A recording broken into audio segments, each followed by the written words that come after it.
Selamat pagi jemaat yang dikasihi Tuhan. Kita bersyukur hari ini di tahun yang baru Tuhan masih terus memelihara hidup kita. Bahkan kita bersyukur dengan anugerahnya Dia mengundang kita beribadah di tahun yang baru ini. Mari kita persiapkan hati dan pikiran kita untuk memuji menyembah Allah kita. Mari kita bangkit berdiri. Mari kita mengambil waktu teduh sejenak di hadapan Tuhan.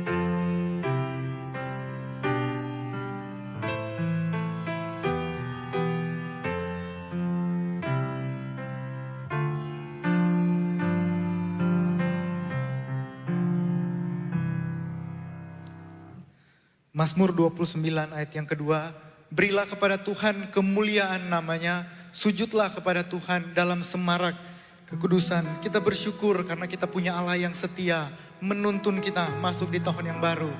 Karena itu mari kita mau memuji Dia, kita memuliakan Raja kita. Kita mau menaikkan pujian kita kepada Allah, sumber kekuatan kita. Mari kita menaikkan pujian dengan-Mu Tuhan.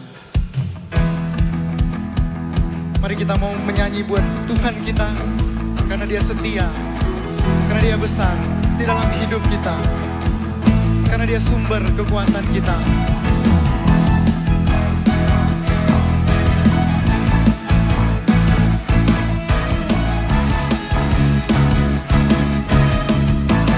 Kita katakan tak pernah ku ragu.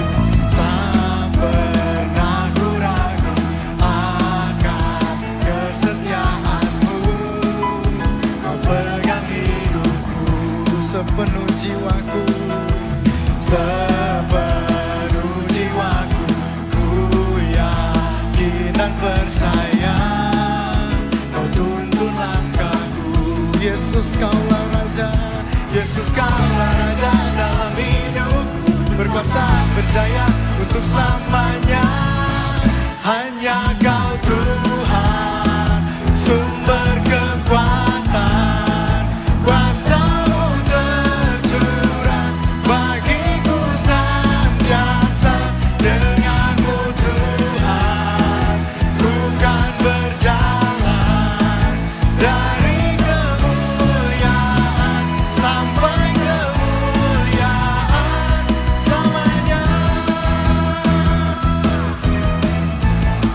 tetap memuji Tuhan kita, karena Dia yang menuntun kita, menjaga kita. Kita katakan, tak pernah ku ragu akan kesetiaan-Mu, Kau pegang hidupku. Sepenuh jiwaku, ku yakin dan percaya, Kau tuntun langkahku. Yesus Kaulah Raja dalam hidupku, berkuasa berjaya untuk selamanya. Yesus Kaulah Raja dalam hidupku, berkuasa berjaya untuk selamanya. Hanya Kau Tuhan, sumber kekuatan, kuasa-Mu tercurah bagiku senantiasa. Dengan-Mu Tuhan, ku kan berjalan dari kemuliaan sampai kemuliaan. Hanya Kau Tuhan, sumber kekuatan, kuasa-Mu tercurah bagiku senantiasa. Dengan-Mu Tuhan, ku kan berjalan dari kemuliaan sampai kemuliaan. Hanya Kau Tuhan, sumber kekuatan, kuasa-Mu bagiku senantiasa denganmu Tuhan. Ku kan berjalan dari kemuliaan sampai kemuliaan selamanya.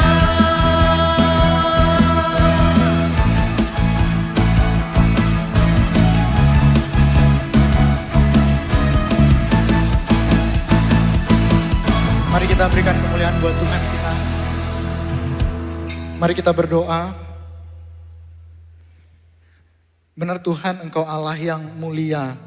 Benar Tuhan, Engkau Allah yang setia, yang terus memegang hidup kami, yang terus menuntun langkah kami. Bahkan Engkau adalah gembala yang baik, yang terus membawa kami kepada air yang tenang dan terus membuat kami merasakan kasih Tuhan. Bahkan kebaikan-Mu membawa kami memasuki tahun yang baru di 2026 ini. Dan Tuhan, kami bersyukur dengan kasih dan anugerah-Mu. Engkau mengundang kami beribadah, memuji, menyembah-Mu. Biarlah hari ini hati kami, pikiran kami, seluruh kehidupan kami betul-betul rindu memuji Tuhan, menyembah Tuhan, dan membuat kami mengalami Engkau. Terima kasih Tuhan, Engkau berkati ibadah hari ini. Biarlah pujian penyembahan kami berkenan kepadamu. Dan Engkau yang boleh menuntun ibadah ini boleh berjalan dari awal sampai akhirnya untuk kemuliaan nama Tuhan. Ini doa kami. Di dalam nama Tuhan Yesus kami berdoa. Amin. Jemaat dipersilakan duduk kembali.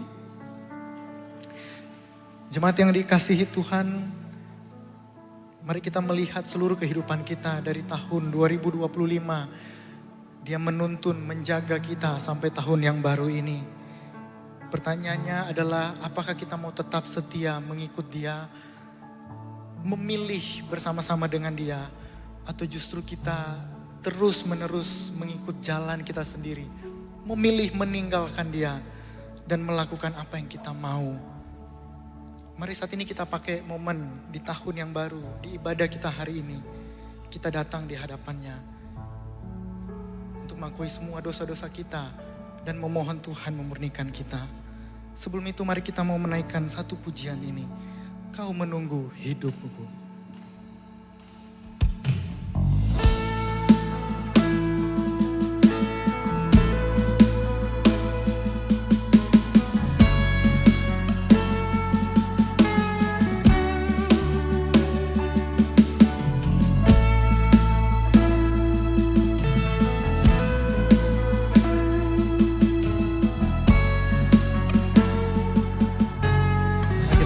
Tuhan, Engkau memilihku.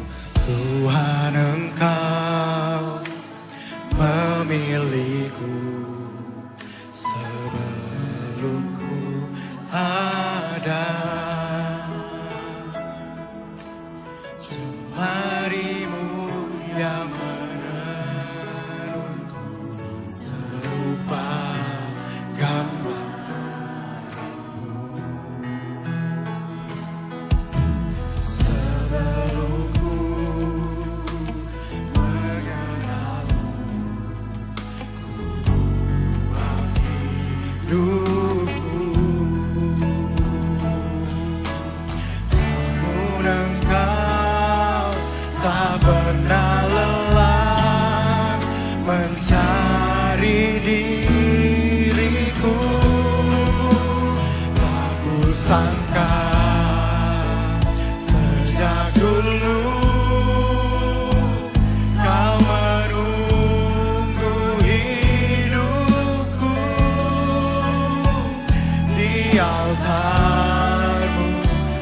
Sadari selama ini kau menanti, ku akui semua dosaku, ku lepas kehendakku, biar seluruh nafasku Yesus Tuhan, Kau Rajaku. Mari kita katakan, tak kusangka sejak dulu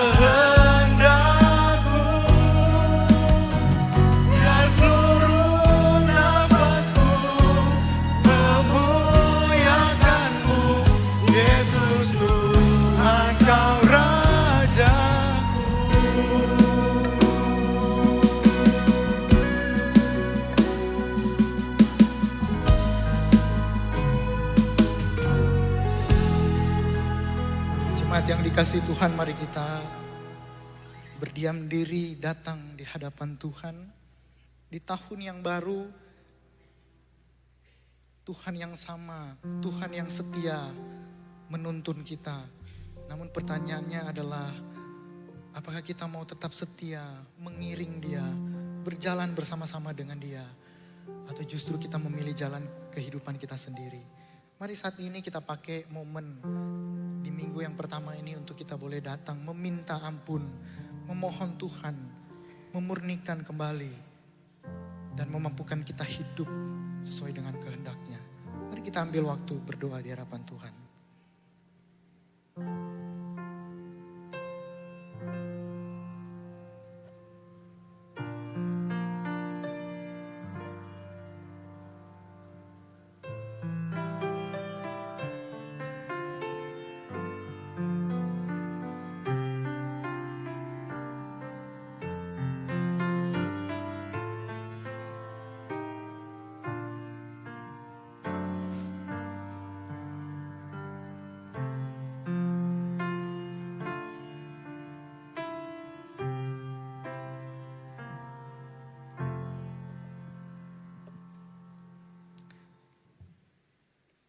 Kami datang di hadapan-Mu Tuhan, membawa seluruh kehidupan kami. Kami mengakui semua dosa-dosa kami di hadapan-Mu. Kami mau melepaskan semua kehendak kami. Dan biarlah seluruh kehidupan kami boleh memuliakan Engkau Tuhan. Tanpa sadar kami justru memilih untuk tidak mau menuruti apa yang menjadi kehendak-Mu. Dan memilih untuk kami berjalan sendiri. Karena itu Tuhan, hari ini, di tahun yang baru ini, kami mau rindu berjalan bersama dengan Gembala kami yang baik. Allah yang setia, menuntun, menjaga, memelihara kami. Karena itu Tuhan, biarlah ketika kami berpaling dari-Mu, Engkau yang boleh menarik kami kembali berjalan bersama dengan-Mu. Ampuni kami Tuhan, kalau justru kami seringkali melawan kehendak-Mu, tidak mau ikut kehendak-Mu. Tapi biarlah kami menjadi anak-anak-Mu, murid-murid-Mu yang setia mengikut Engkau. Tuhan, kami tahu tidak mudah karena banyak sekali pergumulan, tantangan yang ada di depan kami, yang mungkin mengganggu kami, membuat kami berpaling dari-Mu. Tapi biarlah Tuhan, dengan kuasa-Mu, dengan Roh Kudus-Mu, kami boleh dimampukan mengikuti kehendak-Mu, berjalan bersama dengan Gembala kami yang baik itu. Terima kasih Tuhan untuk semua anugerah dan pengampunan yang Kau terus berikan bagi kami. Ini doa kami Tuhan, di dalam nama Tuhan Yesus kami berdoa. Amin. Jemaat, saya undang untuk bangkit berdiri. Mari kita sama-sama dengarkan ayat janji pengampunan dosa dari 1 Yohanes 1 yang ke-9. Jika kita mengaku dosa kita, Ia setia dan adil, sehingga Ia akan mengampuni segala dosa kita dan menyucikan kita dari segala kejahatan. Mari kita menaikkan ucapan syukur kita dengan kita menaikkan pujian, sejak Yesus di hatiku.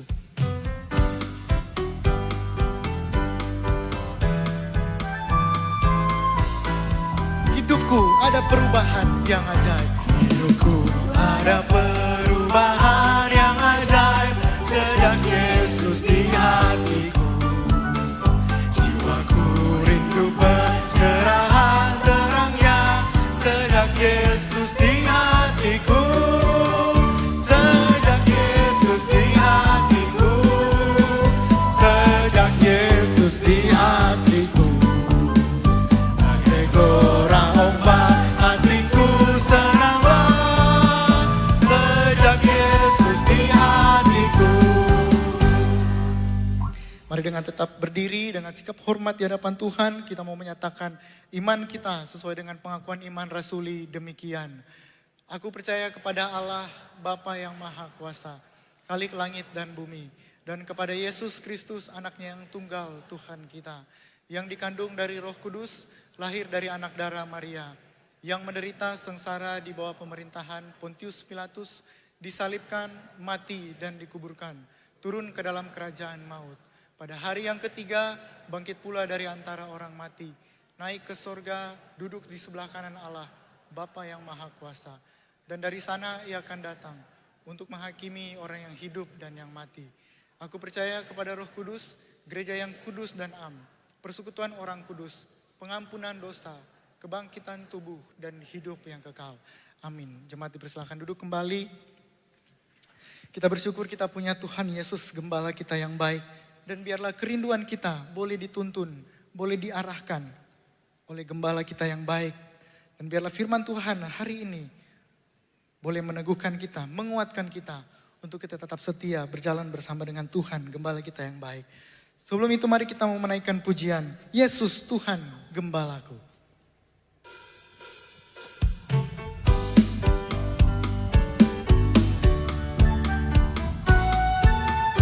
Tuhan Yesus Gembalaku. Tuhan Yesus Gembalaku, pimpin jalan hidupku. Bawaku ke ladang hijau, ku dekati sisimu. Tuhan Yesus, Tuhan Yesus, Tuhan Yesus, ku mau dekat padamu. Tuhan Yesus, Tuhan Yesus, ku mau dekat. Mari kita bangkit berdiri, kita katakan, ku mau taat kepadamu. Taat kepadamu, turut akan perintahmu. Kasihmu memenuhiku, ku mau serahkan diriku. Tuhan Yesus, Tuhan Yesus, Tuhan Yesus, kau mengasihi daku. Tuhan Yesus, Tuhan Yesus, kau mengasihi daku.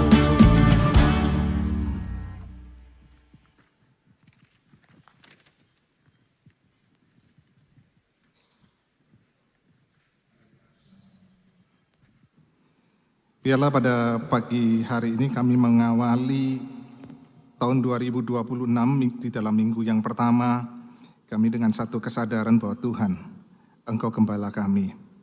Dan karena kami tahu Engkau Gembala kami yang begitu baik, maka kami bisa mempercayakan kehidupan kami di dalam tangan-Mu. Dan biarlah firman-Mu itu yang menjadi kekuatan fondasi bagi iman kami Tuhan, untuk kami melangkah demi langkah di tahun 2026 Tuhan, di dalam pertolongan-Mu, di dalam kekuatan-Mu. Karena itu kami mohon pimpinan-Mu Tuhan, di dalam nama Tuhan Yesus. Amin. Silakan duduk Bapak Ibu yang dikasihi Tuhan. Selamat pagi dan selamat tahun baru Bapak Ibu yang dikasihi Tuhan. Pagi hari ini kita akan mengawali minggu yang pertama di tahun 2026. Saya ingin kita merenungkan satu bagian firman Tuhan yang sudah sangat sering bahkan mungkin kita dengar. Kita akan merenungkan dari Mazmur 23, Tuhan adalah Gembalaku. Saya akan membacakan untuk Bapak Ibu, saudara-saudara sekalian.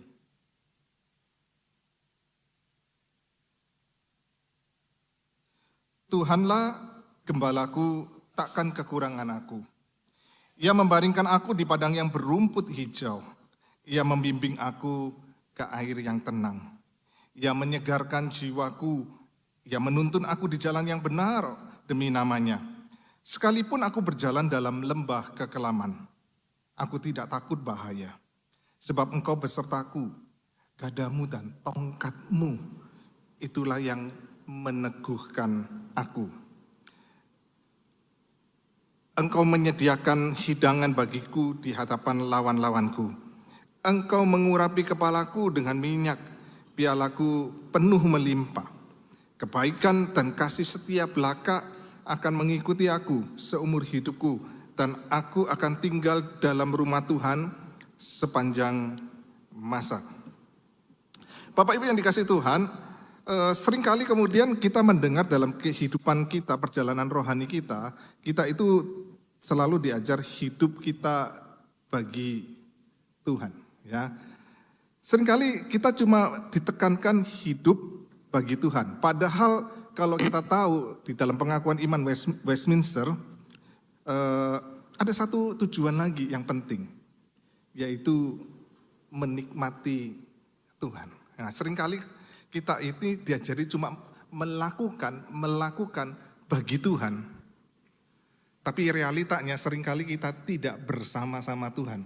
Di tengah-tengah hiruk pikuk kesibukan pelayanan kita di dalam kehidupan kita, kita bisa tidak mengalami Tuhan. Betul nggak? Ini sebuah realita. Maka kemudian pertanyaan yang penting adalah, mana yang benar? Kita ini memuliakan Tuhan, baru kemudian kita menikmati Tuhan, ataukah kita terlebih dahulu menikmati Tuhan, dan karena itu kita bisa memuliakan Tuhan? Bapak Ibu, satu kebenaran yang penting yang cepat renungkan, bahkan kemudian itu akan kita rasakan dan nampak di dalam liturgi ibadah kita. Kalau kita perhatikan dalam liturgi ini, yang bagi Tuhan itu di bagian mana? Doksologi dan pengutusan. Betul ya? Tetapi dari awal yang kita seringkali lupakan adalah kita diajak pertama-tama adalah kita mengenali dan mengakui dan kemudian kita merasakan Allah Bapa yang menciptakan langit bumi itu adalah yang memelihara kita. Kemudian kita diajak selanjutnya apa? Kita mengalami dan menikmati penebusan dari Tuhan Yesus di dalam pengakuan dosa kita. Dan kita mengalami apa? Selanjutnya, Roh Kudus yang berbicara, yang bersekutu dengan kita melalui firman-Nya. Baru setelah itu kemudian apa? Kita diajak untuk apa? Memuliakan Tuhan. Maka satu hal yang sangat penting adalah kita tidak dapat memuliakan Tuhan tanpa kita menikmati Dia. Bagaimana kita bisa memuliakan Tuhan kalau kita tidak pernah menikmati Tuhan? Maka kemudian kalau kita tidak bisa menikmati Tuhan tapi kita memuliakan Tuhan, sebenarnya apa yang kita lakukan bukan untuk Tuhan, tapi karena keterpaksaan atau kewajiban kita takut dihukum dan sebagainya.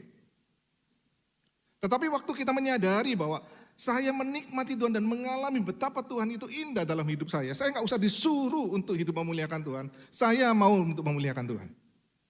Makanya kemudian kalau kita baca Mazmur 23, kita mendapati unik sekali. Hanya satu bagian dari Mazmur 23 itu bicara tentang memuliakan Tuhan.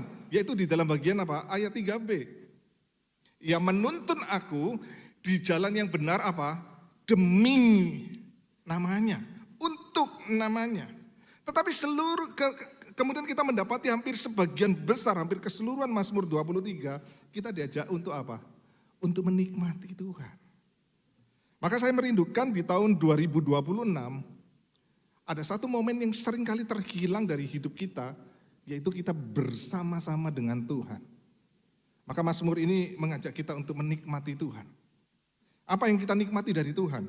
Maka kita akan melihat, yaitu bagaimana kita menikmati Dia yang memelihara hidup kita.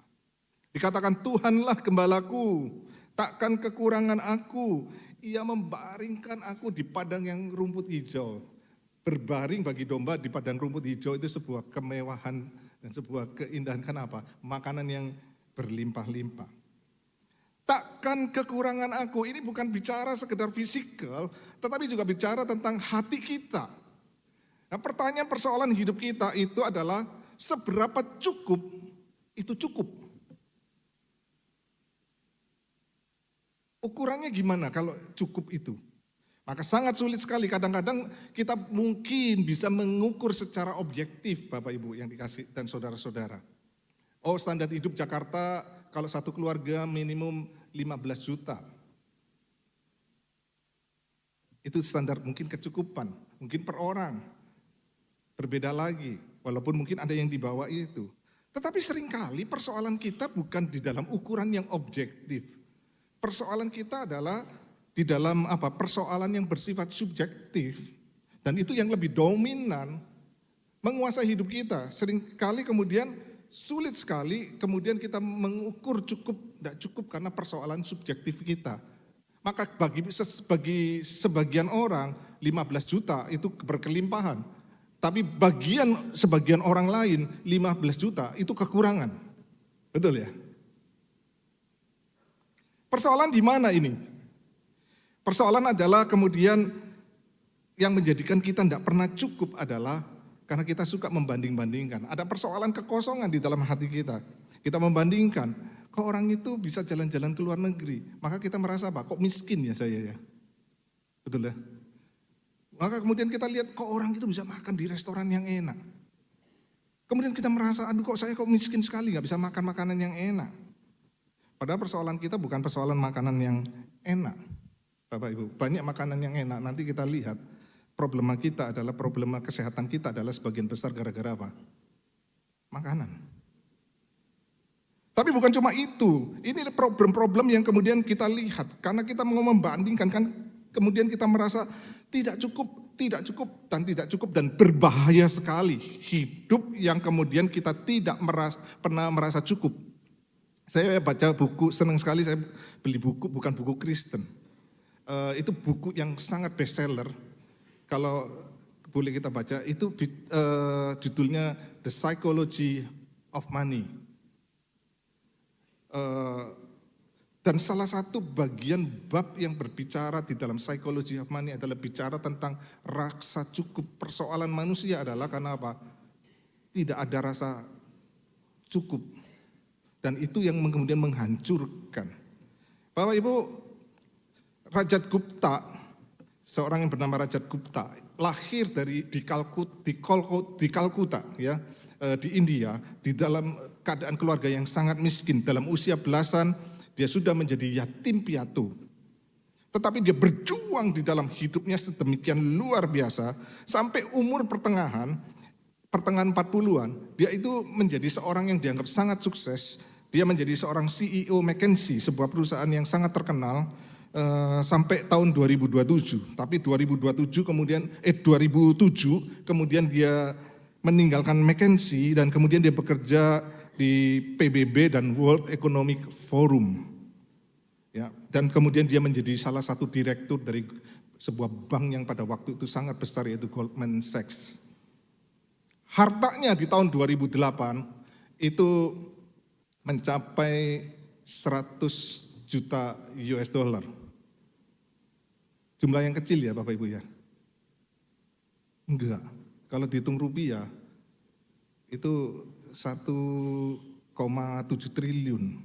Ya, itu uang yang sangat, ini alarm cek gula darah ini. Dia menjadi seorang direktur yang kemudian kekayaannya sangat luar biasa, dia sangat sukses. Tetapi di tahun 2008 ketika Goldman Sachs itu mengalami krisis, kemudian Warren Buffett itu kemudian berencana menanamkan modal membeli saham dari Goldman Sachs itu 5 miliar US dollar. Tidak ada orang yang tahu, tetapi Rajat Gupta ini tahu.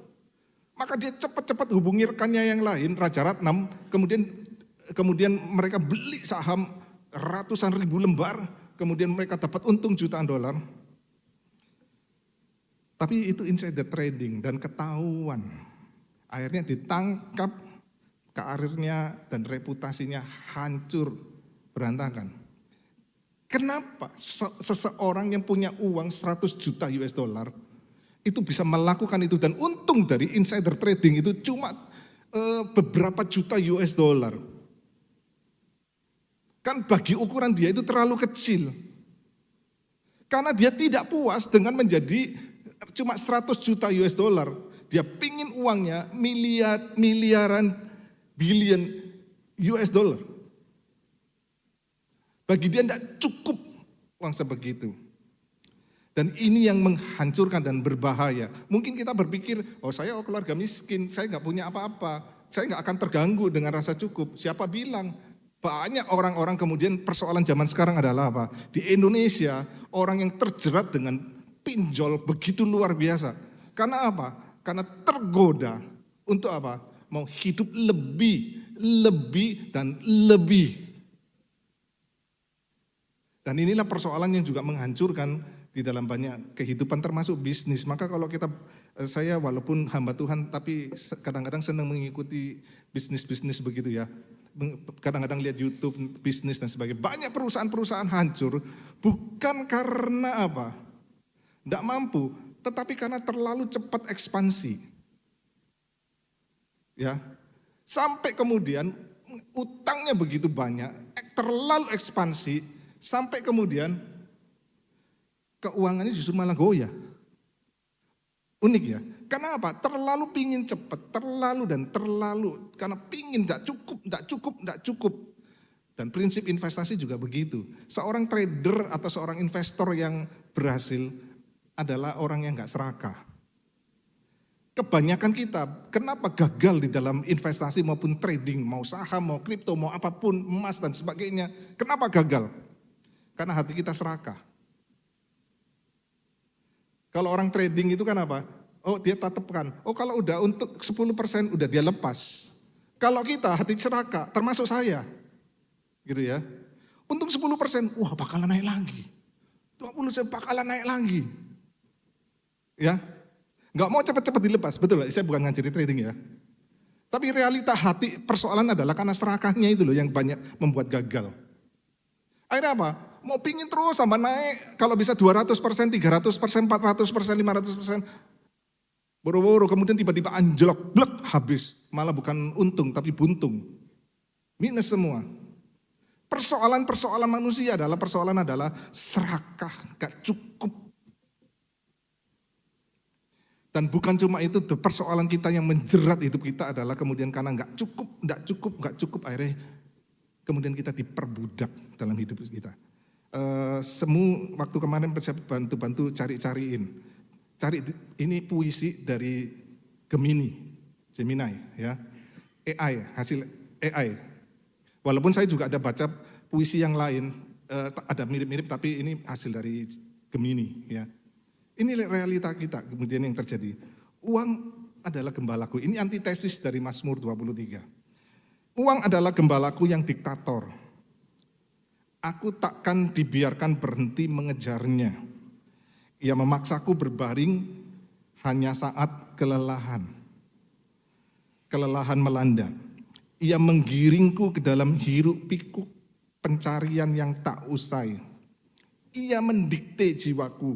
Ia mencambukku di jalan produktivitas demi angka-angka yang harus terus bertambah. Sekalipun aku berjalan dalam lembah kehampaan dan kesepian, aku tetap tunduk kepadanya.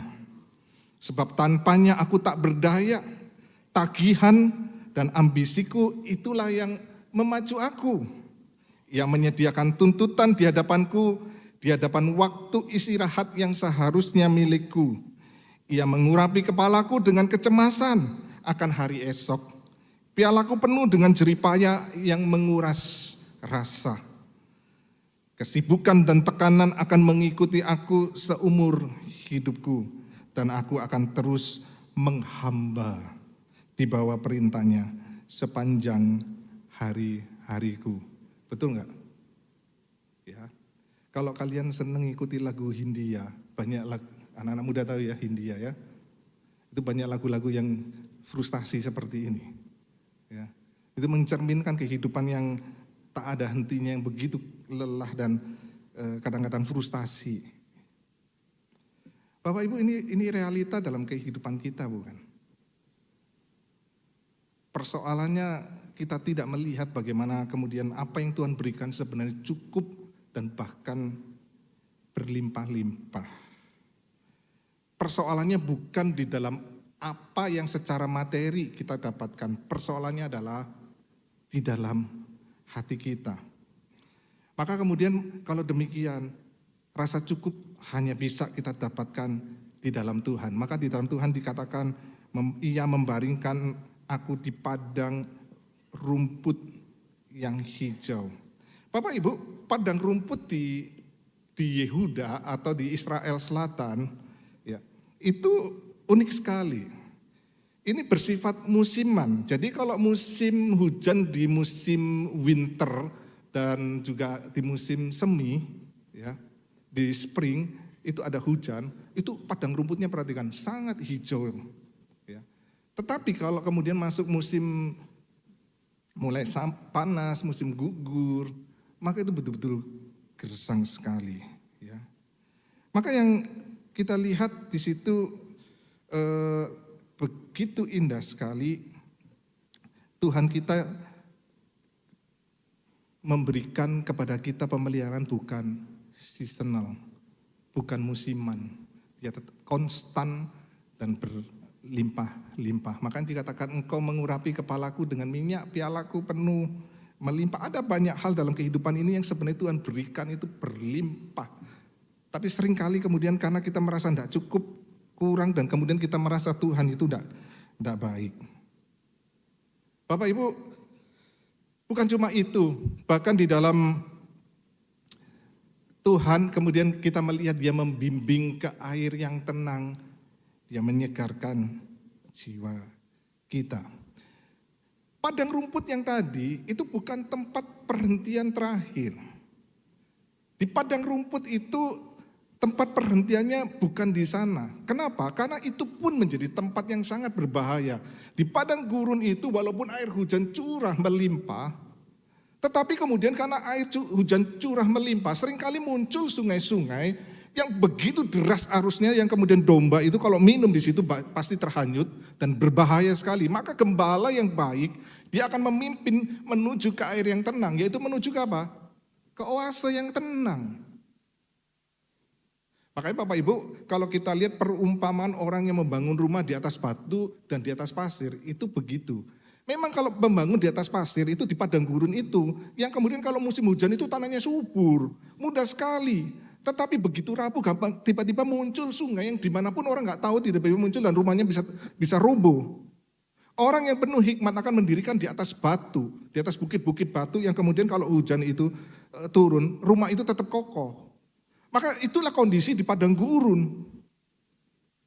Yang kalau kita mengerti ini, gembala itu tidak mungkin membawa ke tempat yang berbahaya, tapi dia akan membawa ke tempat air yang tenang. Oase ini di En-Gedi di Israel, ya. Airnya begitu tenang dan bagi domba itu sangat aman, dan ketika domba minum itu mereka disegarkan, ya. Domba itu mendapatkan rest, istirahat, tapi bukan cuma fisik, tetapi yang terutama adalah jiwa atau roh. Ia menyegarkan jiwaku dalam bahasa Ibrani. Ia menyegarkan nefes. Nefes itu rohku. Maka ini bicara bukan fisik saja, tapi ada kekuatan yang Tuhan berikan kepada kita, kesegaran ke tempat di mana kita bisa bersandar, tempat kita bisa meletakkan diri dan kita boleh dikuatkan. Dunia ini tidak pernah bisa memberikan rest kepada kita, Bapak Ibu. Jawaban dunia untuk mendapat rest apa? Work hard, play hard. Kerja sekeras-kerasnya, kemudian apa? Liburan, bermain segila-gilanya. Kerja segila-gilanya, bermain segila-gilanya. Betul nggak? Setelah itu apa? Tambah stres. Saya masih ingat kalau cuti-cuti itu kemudian pulang dari cuti 1 minggu begitu ya, pulang dari cuti bukannya seger, tambah stres, ya. Rekan-rekan majelis juga kalau lagi berlibur ke luar negeri pulang bukan cuma kerjaan numpuk, pelayanan juga tambah numpuk, tambah stres. Ada sindrom liburan. Ini realita dalam dunia ini. Kita bisa mau kerja sekeras mungkin, segila mungkin, kita kemudian berlibur, bermain segila mungkin, tapi balik pasti tambah stres. Ini dunia ini. Kenapa? Tahu bakal numpuk. Setiap kali saya pulang dari liburan, pusing. Ini double, yang harus dikerjakan tambah double. Orang mencari ketenangan di dalam zaman ini apa? More eatings. Makan tambah lebih. Ya. Maka yang muncul adalah apa? Problema kesehatan. Bapak Ibu, makan itu memang menenangkan, betul nggak? Apalagi makannya sangat enak banget begitu kan? Itu langsung seger semua, mata langsung terang dan sebagainya. Tetapi makan semakin banyak, penyakit juga semakin banyak. Tambah stres, kenapa? Uangnya cepat habis. Harusnya makan itu kalau masak sendiri, cukup untuk 3 minggu, Maka kalau makan di luar, itu jadi uang untuk 3 minggu langsung habis. Betul ya? Ini sebuah problema yang kemudian kita menghadapi realita ini. Tambah kemudian habis gitu apa? Tambah stres. Makanya kalau kalian orang-orang muda pingin langsing ya, makanlah di luar selama 1 minggu. Makanan yang sangat enak-enak. Karena apa? Setelah itu nggak bisa makan lagi, uangnya udah habis semua. Nggak makan puasa 3 minggu, pasti kurus. Problema dunia ini kemudian coba menawarkan dengan makanan. Kemudian kita melihat menawarkan dengan entertainment dengan YouTube, dengan digital konten yang kita senang lihat TikTok, pendek-pendek, meaningnya nggak ada dan sebagainya. Apa yang terjadi? Kita menjadi orang-orang yang mengalami apa? Brain rot. Ya. Otaknya karatan. Karena apa? Nggak bisa konsentrasi, karena terbiasa apa? Semua serba cepat, harus beralih, kemudian itu kan memacu dopamin di dalam otak kita. Dan kita kemudian menjadi orang yang kemudian nggak kreatif lagi, otaknya stuck, pelupa. Makanya orang-orang tua kalau nggak mau cepat pikun, jangan terlalu banyak nonton YouTube. Iya, baca buku, main teka-teki silang. Itu lebih menolong otak kita tidak cepat. Karena apa? Kita disuguhkan di dalam zaman ini justru mempercepat demensia. Mempercepat karena kita kemudian disuguhkan dengan tayangan-tayangan yang apa? Dangkal dan sebagainya. Kemudian kita apa? More medsos, tambah kita lihat medsos, hati kita tambah nggak tenang. Karena apa? Tambah iri hati kita. Kok enak ya orang itu ya, kok bisa jalan-jalan ya, kok bisa pergi sana, kok bisa pergi sini, wah punya mobil dan sebagainya, rumahnya kok bagus. Kita kemudian nggak puas dengan hidup kita. Dan kita tidak pernah mengalami rest. Maka ketenangan itu hanya bisa kita dapatkan di dalam Tuhan Yesus. Yesus bukan cuma memberi rest, tetapi dia adalah rest itu sendiri. Tempat kita bisa meletakkan kepala kita. Kadang-kadang hidup ini gagal, kadang-kadang hidup ini kita ditolak. Tetapi kita tetap dikuatkan karena apa? Tuhan tidak pernah menolak dan tidak menganggap diri kita gagal. Rest di dalam Tuhan Yesus adalah sebuah hadiah.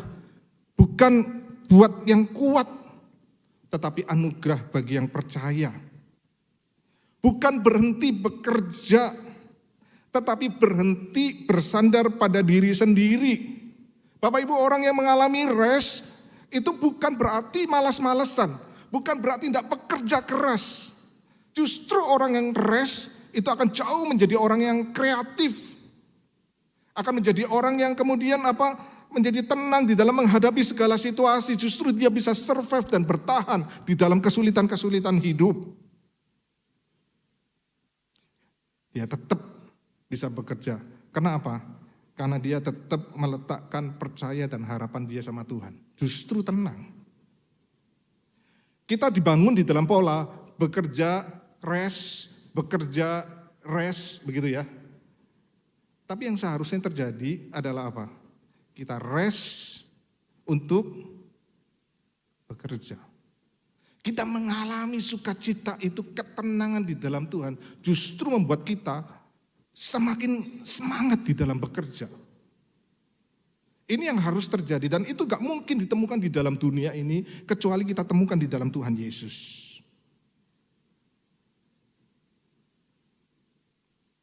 Yang kedua adalah kita diajak untuk menikmati Dia yang melindungi. Sekalipun aku berjalan dalam lembah kekelaman, aku tidak takut bahaya, sebab Engkau besertaku, gadamu dan tongkatmu itulah yang meneguhkan. Saya lebih senang terjemahan baru yang versi 1. Engkau menghibur aku, comfort, ya, memberi comfort. Engkau menyediakan hidangan bagiku di hadapan lawan-lawanku.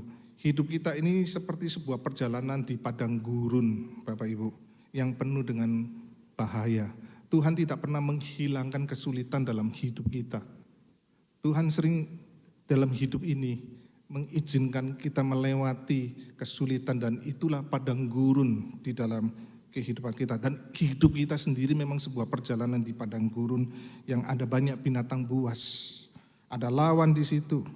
Ya, kita perhatikan ini di padang gurun Yehuda, lembah, kadang-kadang sinar matahari tidak masuk, makanya disebut lembah kekelaman. Tapi di lembah kekelaman ini begitu banyak sekali bahaya dan ini harus dilalui untuk mendapatkan air yang tenang itu. Karena apa? Di situ banyak singa, beruang, dan anjing hutan. Jadi jangan seperti sekarang sudah tidak ada binatang buasnya, tapi zaman itu begitu banyak singa, begitu banyak beruang, dan begitu banyak anjing hutan. Ya. Hidup kita ada bahaya, tetapi yang indah begini, Tuhan tidak menghilangkan lembah kekelaman itu, tapi Dia memimpin kita untuk melewatinya. Di situ ada gada dan tongkat. Ya, gada dan tongkat itu kalau kita lihat simbol Firaun itu tongkat yang melengkung dan ada gada di situ. Itu simbol kekuatan, power, perlindungan, kekuasaan. Maka Tuhan kita adalah Tuhan yang begitu berkuasa dan domba itu akan merasa tenang karena tahu ada gembala yang sanggup melindungi. Kalau kita perhatikan itu gada, itu bukan untuk memukul domba. Gada itu untuk memukul binatang buas. Kalau domba dipukul gada mati, Tuhan tidak pernah memukul dengan gada. Ada tongkat. Nah, tongkat kenapa harus melengkung ujungnya? Karena tongkat itu yang melengkung tujuannya untuk kemudian domba itu kan binatang yang nakal. Suka nyimpang-nyimpang sendiri jalannya. Tongkat itu tujuannya apa? Dicantolin itu lengkungannya ke lehernya, ditarik. Ya. Supaya apa? Domba itu harus ada di dalam kawanan. Kalau tidak di dalam kawanan akan jadi celaka, diterkam binatang buas. Tetapi yang indah juga, tongkat itu untuk ketika kadang-kadang di jalan itu kan di saat padang gurun tidak rata. Ada jurang, ada lubang-lubang. Kadang-kadang domba bisa jatuh ke dalamnya. Tongkat itu fungsinya apa? Untuk mengait si domba itu ditarik ke atas. Jadi Tuhan itu tidak membiarkan kita terjatuh. Ada di situ perkenanan Allah, mengurapi kepala kita dengan minyak. Tuhan menjadi pelindung kita. Dan musuh yang paling kuat dalam hidup kita siapa? Musuh yang paling kuat dalam hidup kita adalah maut. Ya. Musuh yang paling hebat dalam hidup kita adalah kematian. Bapak Ibu, yang paling ditakuti manusia itu apa sih? Mati, betul nggak kan? Setiap kita pasti takut mati. Walaupun saya kalau ingat-ingat ya 2 kali menghadapi, ada beberapa kali gitu ya, ada pernah kecelakaan hampir dilindas mobil begitu kan ya, muka saya berjalan di aspal begitu. Ada saya kena COVID. Sudah dokter sudah berkata kepada istri dan anak-anak berdoa saja. Ada momen-momen yang kemudian menghadapi krisis kehidupan. Tapi ya tetap aja setelah lepas tetap takut mati. Tidak ada dari satu pun kita yang tidak takut mati, bukan? Tetapi yang indah adalah Yesus sudah terlebih dahulu memasuki maut dan Dia sudah mengalahkan maut dengan bangkit pada hari yang ketiga. Musuh yang paling kuat sudah ditaklukkan. Yesus mengalami maut supaya kita yang seharusnya berada dalam maut dilepaskan dari maut. Bapak Ibu, itu sebuah hal yang sangat indah sekali. Maka disitulah yang ketiga yang sangat menghiburkan kita adalah apa yang dilakukan Tuhan bukan musiman, tetapi seumur hidup dan terus menerus. Dikatakan kebaikan dan kasih setia belaka akan mengikuti aku seumur hidupku. Dan aku akan tinggal dalam rumah Tuhan sepanjang masa. Bukan bergantung pada kekuatan kita, tetapi bergantung kepada kebaikan dan kasih setia Tuhan. Yang indah adalah kebaikan dan kasih setia Tuhan itu mengikuti aku. Saya lebih senang diterjemahkan apa? Mengejar aku. Jadi bukan kita yang mengejar kasih setia Tuhan, tapi kasih setia Tuhan itu yang mengejar kita. Kapan? Sepanjang masa. Ya. Kata sepanjang masa kadang-kadang kita dalam Mazmur 23 seringkali lebih dikaitkan dengan kekekalan setelah kematian, kita masuk surga dan sebagainya. Enggak, tapi Mazmur 23 ini sebenarnya bicara tentang kekinian. Sepanjang masa itu berarti apa? Sepanjang hidup kita, sepanjang usia kita. Bahwa kasih setia Tuhan itu terus mengejar kita. Maka ini ada sebuah penghiburan di dalam kita menjalani tahun 2026. Dan saya merindukan di 2026 kita mengalami menikmati Tuhan. Kita mengalami berjalan bersama-sama Tuhan. Hidup memuliakan Tuhan lebih mudah. Tapi yang jauh lebih sulit adalah bersama-sama dengan Tuhan. Saya bisa sibuk melayani dan banyak sekali pendeta hamba Tuhan sibuk melayani untuk saat teduh susah. Unik ya? Unik loh. Karena memang jauh lebih sulit. Menjadi Marta lebih mudah. Menjadi Maria cuma duduk, diam, mendengar Tuhan, menikmati kehadiran Tuhan. Ternyata itu jauh lebih sulit. Tetapi saya merindukan di 2026 kita betul-betul menikmati Tuhan. Karena saya percaya ketika kita menikmati Tuhan, kita akan memuliakan Dia. Dua pertanyaan refleksi yang kita boleh pikirkan. Seberapa dalam kita menikmati Tuhan dalam hidup kita? Apa yang kita nikmati dari Dia? Bagaimana kita menikmati pemeliharaan, perlindungan, dan kasih setia Tuhan dalam hidup kita? Boleh nanti itu menjadi sebuah perenungan kita sepanjang minggu ini. Boleh ngobrol dengan suami kita, istri kita, dengan anak-anak kita, dengan teman-teman kita. Biarlah firman Tuhan ini menguatkan kita sekalian. Mari kita tundukkan kepala, kita berdoa.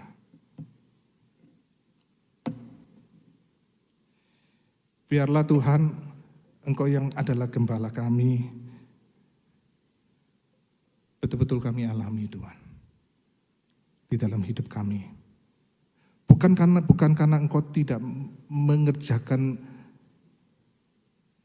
bagian-Mu yang membimbing kami, yang menolong kami. Tapi problemnya seringkali kepada kami yang sulit untuk melihat itu semua. Tapi buka mata kami, celikan kami untuk terus-menerus Tuhan melihat betapa pemeliharaan-Mu yang ajaib itu dalam hidup kami. Betapa Tuhan di dalam Engkau itu kami boleh disegarkan terus-menerus, kami mengalami rest itu di dalam hidup kami. Betapa Tuhan kami mengalami, bukan kami yang mengejar Engkau, tetapi Engkau yang mengejar kami di dalam kasih dan setia-Mu Tuhan. Tuhan, bukakan mata hati kami terus-menerus Tuhan, untuk melihat kasih kebaikan-Mu yang berlimpah-limpah itu dalam hidup kami. Dan kami boleh berjalan di 2026 dengan satu keberanian. Bukan menyerah, tetapi berserah.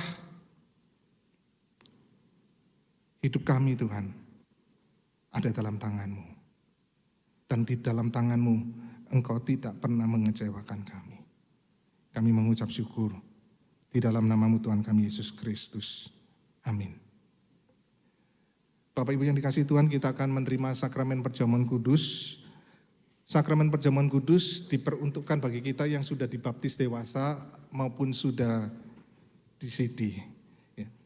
Mari kita mempersiapkan hati kita menerima sakramen perjamuan kudus. Kita menyanyikan lagu Yesus mengasihimu juga kepadaku.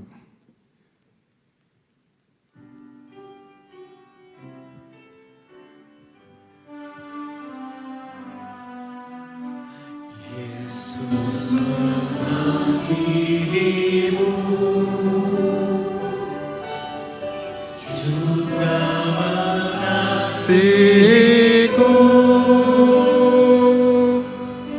yang korbankan dirinya bagiku, yang mengasihimu juga padaku. pada kita semuanya. Menuju Kalvari, Ya korbankan nyawanya, Ya memberikan pengharapan hidup, Ya kasih-Mu juga padaku, pada kita semuanya. Momen kudus biarlah menjadi sebuah momen kita tahu betapa Tuhan mengasihi kita, betapa Dia Tuhan yang setia dalam kehidupan kita. Dia rela mengalami maut supaya kita yang harus mengalami maut itu kita dilepaskan dari maut. Biarlah ini menjadi satu momen bahwa Tuhan itu selalu memegang tangan kita. Setiap kali kita menerima roti dan cawan anggur, kita tahu Tuhan sedang hadir di tengah-tengah kita, di dalam kehidupan kita. Biarlah momen ini menjadi sebuah momen sukacita bagi kita. Ada momen kekuatan, momen iman. Kita tahu Tuhan tidak pernah tinggalkan kita. Pada malam hari menjelang Tuhan Yesus diserahkan dan ditangkap, diambilnya roti dan Dia mengucap syukur. Dipecah-pecahkannya roti itu sambil berkata, inilah tubuhku yang dipecahkan bagi kamu. Perbuatlah ini setiap kali kamu memakannya, menjadi peringatan akan aku. Kemudian diambilnya cawan minuman dan berkata, inilah perjanjian baru yang dimeteraikan dengan darahku. Perbuatlah ini setiap kali kamu meminumnya, menjadi peringatan akan aku. Sebab setiap kali kamu makan roti dan minum dari cawan ini, kamu memberitakan kematian Tuhan sampai Ia datang kembali. Mari Bapak Ibu yang dikasihi Tuhan, bagi kita yang akan menerima perjamuan kudus, saya ajak untuk bersama-sama bangkit berdiri, dan setelah menerima roti dan anggur, kita boleh duduk kembali mengucap syukur kepada Tuhan.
Mari bersama-sama kita bangkit berdiri Bapak Ibu yang dikasihi Tuhan.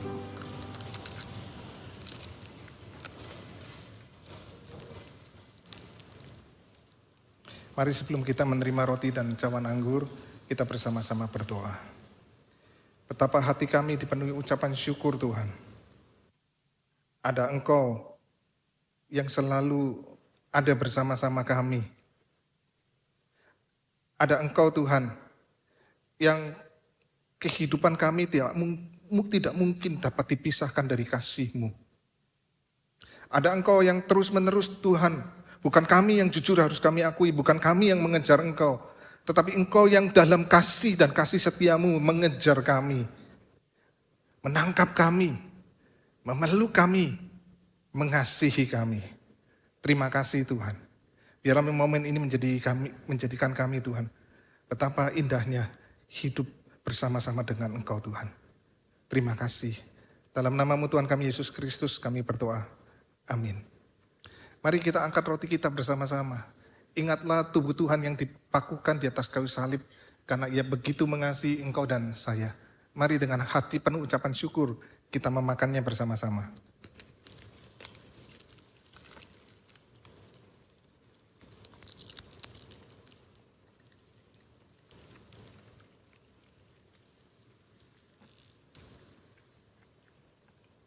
Kita angkat cawan kita. Ingatlah darah Yesus yang sudah dicurahkan membasuh dosa-dosa kita. Maka dengan hati yang semakin rindu untuk mengasihi Tuhan, mari kita meminumnya bersama-sama.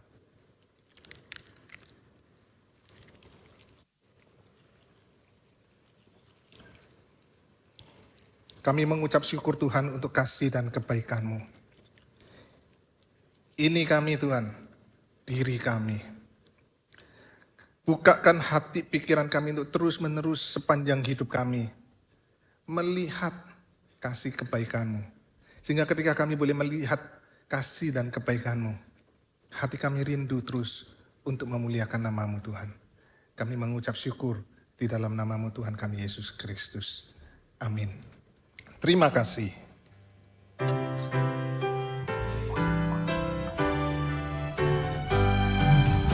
Terima kasih ya Tuhanku atas keselamatanku, padaku telah Kau beri hidup bahagia.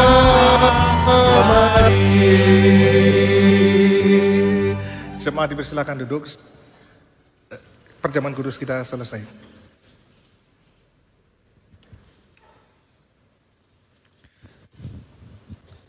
Jemaat yang dikasihi Tuhan, kita bersyukur kita boleh menikmati perjamuan kudus. Biarlah itu terus mengingatkan kita betapa besar anugerahnya dan betapa besar kasihnya buat kita semua sampai hari ini. Mari kita mau memberikan yang terbaik untuk Tuhan. Dan biarlah di sepanjang kehidupan kita mau terus memberi yang terbaik untuk Tuhan. Bahkan hidup kita berikan untuk kemuliaan nama Tuhan. Sambil kita memberikan persembahan, mari kita naikkan pujian, Ku beri yang terbaik.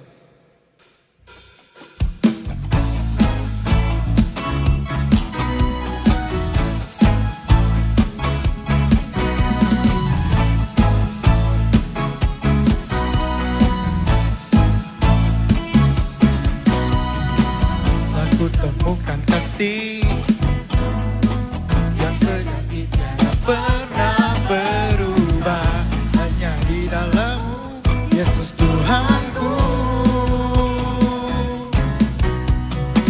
Kasih yang telah Kau beri lebih segala yang terbaik dalamku, tak berkesudahan, kekal selamanya. Kini ku bawa kepadamu hidupku sebagai persembahan.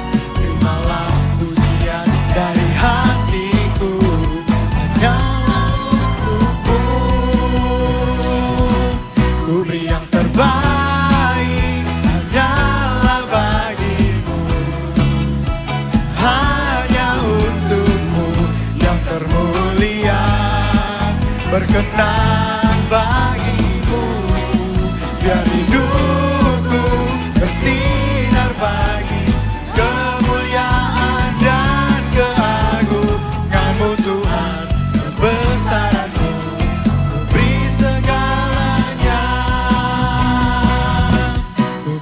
terbaik. Mari kita mau bangkit berdiri.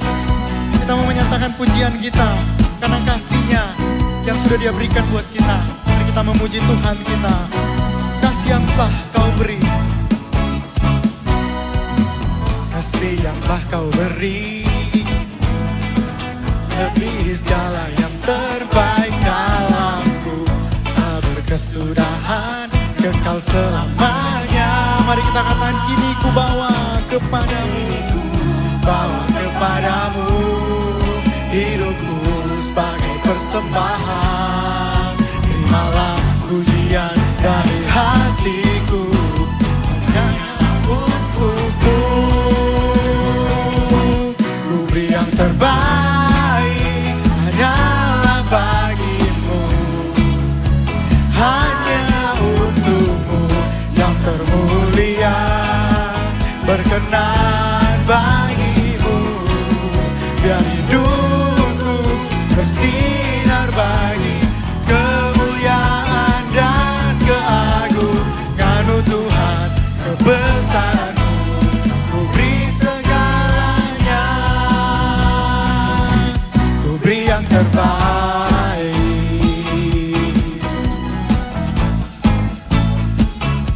ku beri yang terbaik,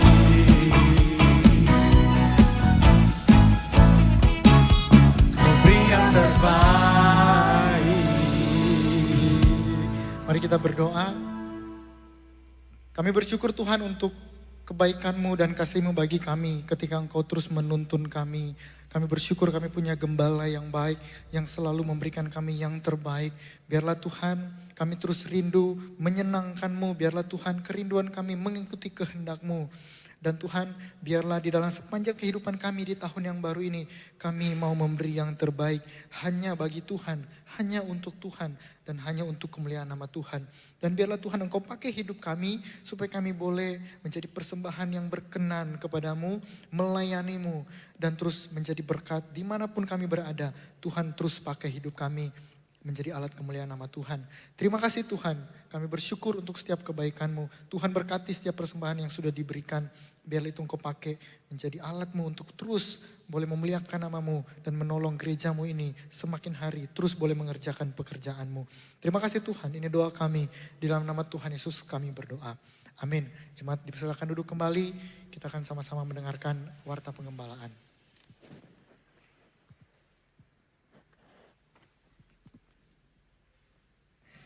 Terima kasih untuk rekan-rekan yang sudah melayani pada pagi hari ini. Ya.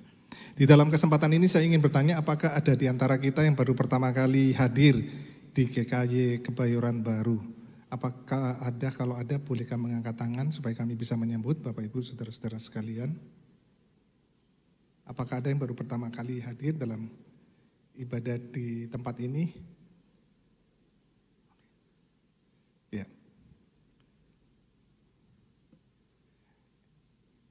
Ya, oke, Bapak Ibu yang dikasihi Tuhan. Di dalam kesempatan ini saya ingin mengumumkan mulai besok tanggal 5 Januari saya akan memasuki cuti sabbatical ya. Jadi saya akan cuti sabbatical itu selama 3 bulan di bulan Januari, Februari dan Maret.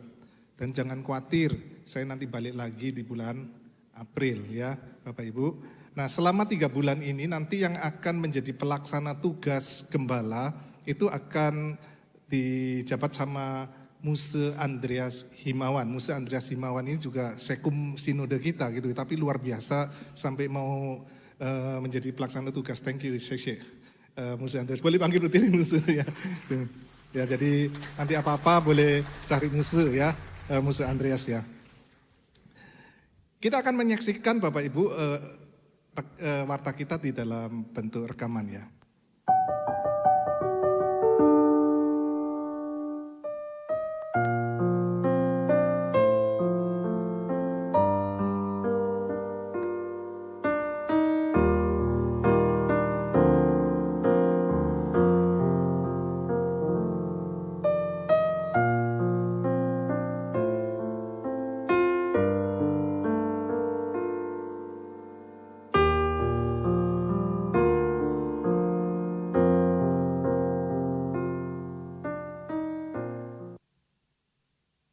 Mari kita bersama-sama bangkit berdiri. Saya mengajak kita menyanyikan lagu Ku Berserah pada Yesus ya. Aku berserah, jangan aku menyerah ya. Bapak Ibu ya, aku berserah.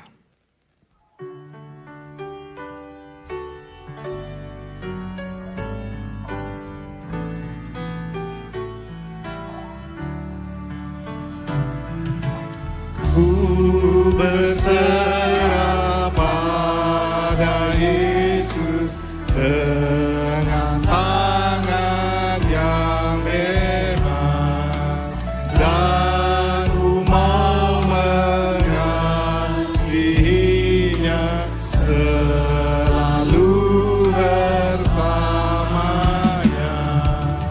Aku berserah.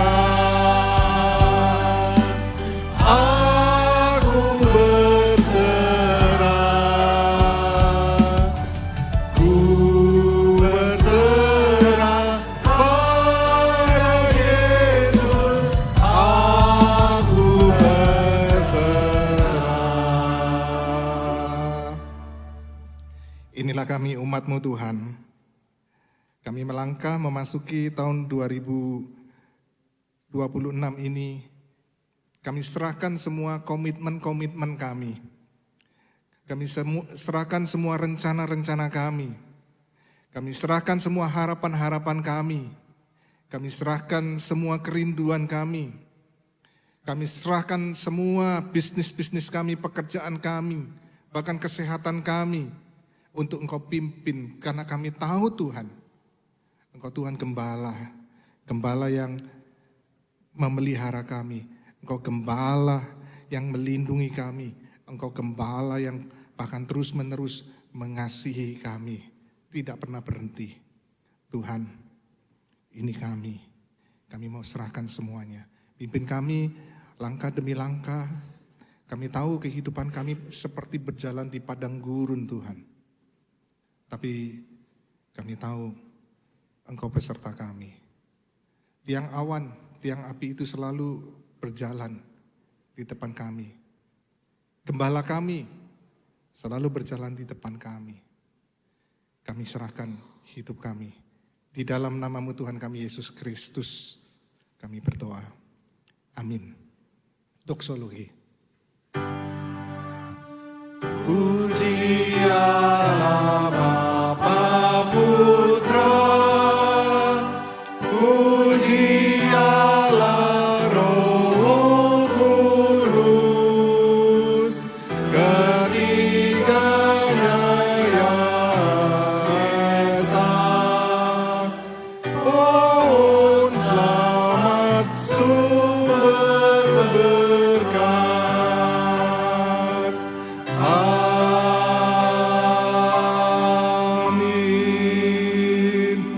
Jemaat yang dikasihi Tuhan, pergilah.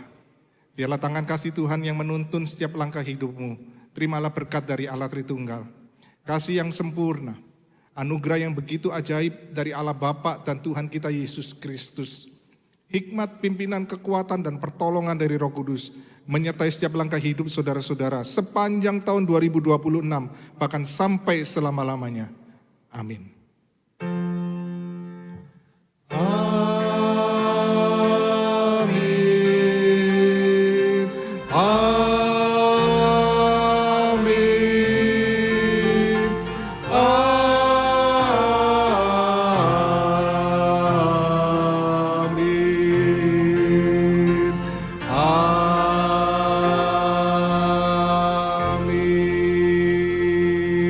Mewakili majelis, saya mau mengucapkan selamat tahun baru untuk Bapak Ibu sekalian. Saat teduh dan setelah saat teduh boleh saling memberi salam, ucapan selamat tahun baru satu sama lain. Silakan duduk Bapak Ibu.